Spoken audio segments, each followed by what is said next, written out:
আমাৰ স্পষ্ট মত আৰ সৰকাৰখনে কাণ পাতি শুনো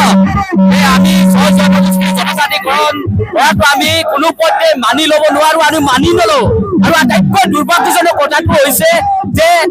অসম আৰু অসমীয়া সুৰক্ষিত ভৱিষ্যতৰ কাৰণে ছয় জনগোষ্ঠীৰ জনজাতিকৰণ কৰিব লাগে তাতকৈ দুৰ্ভাগ্যজনক কথা কি হ'ব পাৰে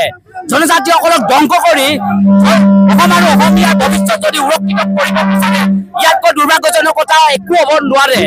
যদি অসম আৰু অসমীয়াৰ ভৱিষ্যত সুৰক্ষিত কৰিব বিচাৰে তেন্তে চৰকাৰখনে ইনাৰ লাইন পাৰ্মিটৰ ব্যৱস্থা গ্ৰহণ কৰক চৰকাৰখনে অসম চুক্তিৰ 6 নম্বৰ পৰা আকৰে আকৰে ৰূপায়ণ কৰক তেতিয়া অসম আৰু অসমীয়াৰ ভৱিষ্যত সুৰক্ষিত হ'ব কিন্তু জনজাতিসকলক ধ্বংস কৰি অসম আৰু অসমীয়াৰ ভৱিষ্যত কেনেকৈ সুৰক্ষিত হ'ব পাৰিব এই কথা কিন্তু চৰকাৰে বুজি লোৱাটো ভাল গতিকে আমি চৰকাৰক পুনৰ দাবী জনাইছো যে জনজাতিসকলে ছয় জনগোষ্ঠীৰ জনজাতিকৰণ হোৱাটো কোনো পৰ্যায়ত নিবিচাৰে আৰু কোনো পৰ্যায়ত আমি এই পদক্ষেপ আমি গ্ৰহণ কৰিব নোৱাৰো আমাক কোনোদিনে আমি ভয় হুংকাৰ ভাবুকি দি পিনে আমি জনজাতি হোৱা নাছিল আমি জনজাতি হৈছিল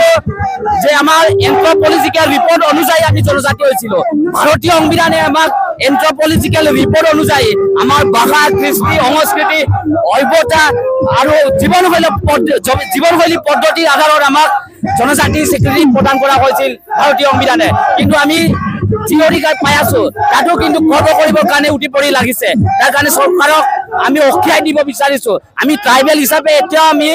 কমপ্লিটলি আমি অধিকাৰ পোৱা নাই ট্ৰাইবেল হিচাপে এতিয়াও আমাক পঞ্চম আৰু ষষ্ঠ অনুচ্ছেদ আমাক অন্তৰ্ভুক্ত কৰা নাই ট্ৰাইবেল হিচাপে আমাক ট্ৰাইবেল বেল্ট এণ্ড ব্লকৰ যি মাটি আমাৰ ভূমি আছে এই ভূমি কিন্তু চৰকাৰে কিন্তু এতিয়াও কিন্তু প্ৰটেকশ্যন দিব পৰা নাই কিন্তু যিখিনি অধিকাৰ আছে এই অধিকাৰটো কিন্তু চৰকাৰখনে কিন্তু আমাক ষড়যন্ত্ৰ কৰি পেলাই বৰ্তমানৰ অসমৰ জনজাতিসকলক ধ্বংস কৰা যি ষড়যন্ত্ৰ চলিতে এই ষড়যন্ত্ৰৰ পৰা কিন্তু বিৰত থাকিবলৈ চৰকাৰখনক পুনৰ আহ্বান জনাইছো আৰু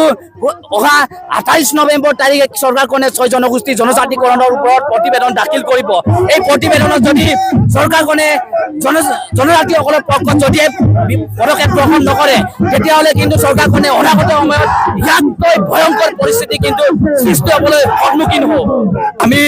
স্পষ্টকৈ আমি কৈছো যে ছয় জনগোষ্ঠীৰ জনজাতিকৰণ কৰিব নালাগে 1996 চনতে কোচ ৰাজবংশীসকলক জনজাতিকৰণ কৰা হৈছিল বিশেষ অধ্যায়ৰ জৰিয়তে কিন্তু তাত আমাৰ জ্বলন্ত এটা উদাহৰণ আছে আমাৰ যি জনজাতি ছাত্ৰ ছাত্ৰীসকলে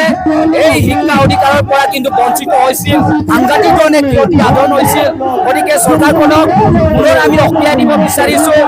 জনবহুল 6টা জনগোষ্ঠী কোনো কাৰণতে জনজাতিকৰণ কৰাটো আমি নিবিচাৰো আৰু কোনো কাৰণতে এই আমি পদক্ষেপ গ্ৰহণ নকৰোঁ